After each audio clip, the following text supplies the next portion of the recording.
Hello everyone, thank you for taking time out of your day to watch this short presentation. If you're watching this video, I assume that you're a member or have some connection with the Irrigated Lands Regulatory Program. In this video, we will learn what it means to be a member of the Sacramento Valley Water Quality Coalition. If you are a coalition member, you will fulfill your annual outreach requirement by watching this 18-minute video.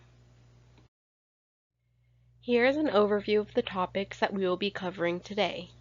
We will learn what the Irrigated Lands Program is and what the Sacramento Valley Water Quality Coalition is.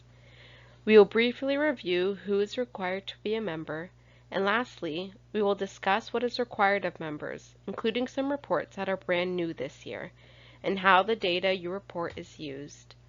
At the end of the presentation, if you still have questions, there will be information on who to contact. Additionally, contact information for Sac-Valley representatives can be found in the video description below. In California, there are 7.9 million acres of irrigated agriculture and about 60,500 farming operations. As you can imagine, that many millions of acres have the potential to discharge numerous different types of substances into waterways. Prior to 1999, agricultural lands were covered under a blanket waiver for the discharge. Then, in 1999, the California legislature passed Senate Bill 390, which required the water boards to develop a program to regulate agricultural lands under California Water Code Section 7. In 2003, the Central Valley Regional Water Quality Control Board adopted a conditional waiver of waste discharge requirements, also known as WDRs. The Irrigated Lands Program was born. The ILRP in the Sacramento Valley is managed by the Central Valley Regional Water Quality Control Board, and their goal is to protect surface and groundwater. So now that we have covered the basics of the Irrigated Lands Program, let's talk about who is required to be a member. If the property is both commercial and irrigated, it does require coverage in the ILRP. If you're having trouble deciding whether or not your property is considered commercial, please click on the link below in the description, Does my property require coverage? Or contact your subwatershed representative. Now, if your property is commercial, the only exception to needing coverage in the ILRP is if it is a rice or dairy operation, which are both covered under separate WDRs. To get coverage, there are two options: join a coalition, or there's also an option to obtain coverage as an individual. However, this option is much more expensive, and the owner will be required to work directly with the regional board and bear the full cost and responsibility of compliance. If you're watching this video, I assume that you chose the coalition route. The Sac-Valley Coalition is comprised of over 1.2 million irrigated acres and has over 8,300 members. The footprint stretches all the way from the Sacramento River up to the Oregon border. Because of its large size, the coalition is broken down into 13 subwatershed groups, so that each area has local service and local representation. However, the administrator recognized by the regional board is the Northern California Water Association. Now, the coalition provides many services to members, but one of the most important is surface water monitoring. The coalition uses a representative monitoring approach as opposed to an edge-of-field approach. So instead of sampling water as it comes off each field to ensure that it is meeting water quality objectives set by the state, the coalition has approved monitoring sites that are representative of larger regions based on shared agricultural and geographic characteristics. The monitoring happens on a cycle of 2 years of assessment monitoring, during which a broader suite of analytes are sampled for, followed by 2 years of core or non-assessment monitoring, which consists of sampling only needed for management plan implementation, and as a result is a much smaller list. Subwatersheds with reduced monitoring plans, which are Lake, Napa, Nequa, Goose Lake, Upper Feather River, and El Dorado, only require assessment monitoring every 5 years. During the 2019 monitoring year, which ran from October 2018 to September 2019, 22 monitoring sites were visited. 4,387 analytes were sampled for, and 104 of those samples exceeded water quality objectives. However, out of those 104 exceedances, 61 were for either dissolved oxygen, pH, or E. coli. And currently, the regional board is still weighing how to proceed with those type of exceedances, since there's likely other sources contributing to them. The remaining exceedances were for pesticides, most commonly pyrethroids, which have a very low threshold, salinity, trace metals, specifically arsenic, toxicity, and nutrients. For more information about exceedances in your watershed, please contact your local subwatershed representative. So, if you take out dissolved oxygen, pH, and E. coli, the coalition has exceedances in just under 1% of samples, showing that the Sac-Valley has, with very limited exception, very good water quality. But what happens if you keep getting exceedances? If a single site has 2 or more exceedances of the same constituent within a 3-year period, a management plan is triggered. Management plans are put into place to address a water quality problem and can only be completed through a combination of monitoring results and management practices.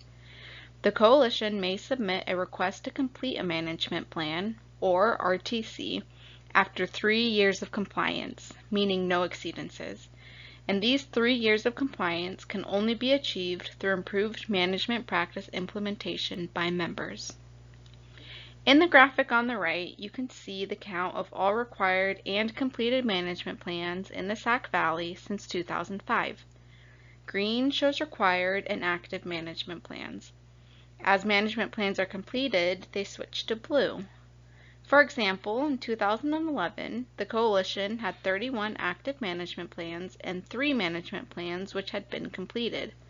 Since then, the green bar has continued to shrink each year, showing that the coalition has had fewer and fewer active management plans, and the blue bar grows larger, illustrating the coalition's success in completing management plans. Since 2005, the coalition has successfully completed 38 management plans, and currently we only have 4 active management plans. However, the focus of the State and Central Valley Water Boards has now expanded to not only include surface water, but include groundwater as well. This has led to more reporting required of members and of the coalition itself. Some of these changes you may recognize, such as the addition of high vulnerability areas and nitrogen reporting. All this to fulfill what the Senate bill required the State Water Board to do, which is improve understanding of the causes of nitrate groundwater contamination, identify potential remediation solutions and funding sources to recover costs expended by the state, to clean up or treat groundwater, and ensure the provision of safe drinking water. We are now over halfway through with the presentation, and this leads us into the next section, Coalition Member Requirements. Member requirements include reporting your annual outreach requirement and payment of fees and dues. Reporting requirements have changed this year. In this presentation, I will provide an overview of each report. Some are required to be completed by every member, while others only apply to certain members. But as I said, this is only an overview. If you have more detailed questions or need help filling out any of these reports, please contact your local subwatershed. The Irrigation and Nitrogen Management Plan Worksheet, also referred to simply as the INP or INP Worksheet, will replace the Nitrogen Management Plan in 2021. The INP is technically a new report this year, but is really just an updated version of the previous NMP with additional questions regarding irrigation and nitrogen use. This report includes planning numbers for the upcoming crop season. Using it, members will estimate their expected nitrogen, irrigation, and yield numbers. All coalition members must complete an INP worksheet, and it must be completed each year. If your parcel is located within a high vulnerability area, or HVA, or if it is determined to be an outlier, meaning nitrogen data reported for the parcel is outside of the normal ranges of its counterparts, the INP worksheet must be certified. Your subwatershed will notify you if the INP worksheet needs to be certified, as well as your options for certification. The INP worksheet remains on farm and is not turned in to the coalition. The Irrigation and Nitrogen Management Plan Summary Report, also known as the INP Summary Report, replaces the previous NMP Summary Report, again with some additional questions regarding irrigation and nitrogen use. In the INP Summary Report, members will report their actuals from the last crop season. The biggest and most important difference this year is that beginning in 2021, all members must complete a summary report. The summary report must be completed and submitted to the subwatershed every year. Some subwatersheds have adopted an online reporting tool where members may submit the report, while others will mail paper copies to members that must be filled out and returned. Submitting this report is very important. This is because the coalition is required by the WDR to submit the names of those who do not to the regional board for follow-up and possible fines. Next is a report that you are probably familiar with, the Farm Evaluation Plan. The Farm Evaluation Plan collects all farm management practices and is required to be completed by all coalition members. In the order, the Farm Evaluation is due every 5 years, with the next due date being 2021. However, some subwatersheds have elected to have members complete it, or portions of it, every year. This is because the information is valuable to have in the case of an exceedance. The FE must be completed and returned to the subwatershed. Some groups have the FE available to complete online, while other groups will mail paper copies to members. And, similar to the INP Summary Report, the coalition is required to submit the names who fail to return the report to the regional board. Lastly, there is the Sediment and Erosion Control Plan, or SECP. The SECP helps members identify areas on their property that may be more susceptible to erosion or discharge and must be certified. Not all members are required to develop an SECP, only those in areas that have been determined to be at higher risk. Your subwatershed will let you know if you are required to develop a SECP, as well as your options for certification. An SECP must only be developed once, unless on-farm conditions change. The SECP remains on-farm and is not returned to the coalition. This concludes the overview of the reporting requirements for members and brings us to the annual outreach requirement.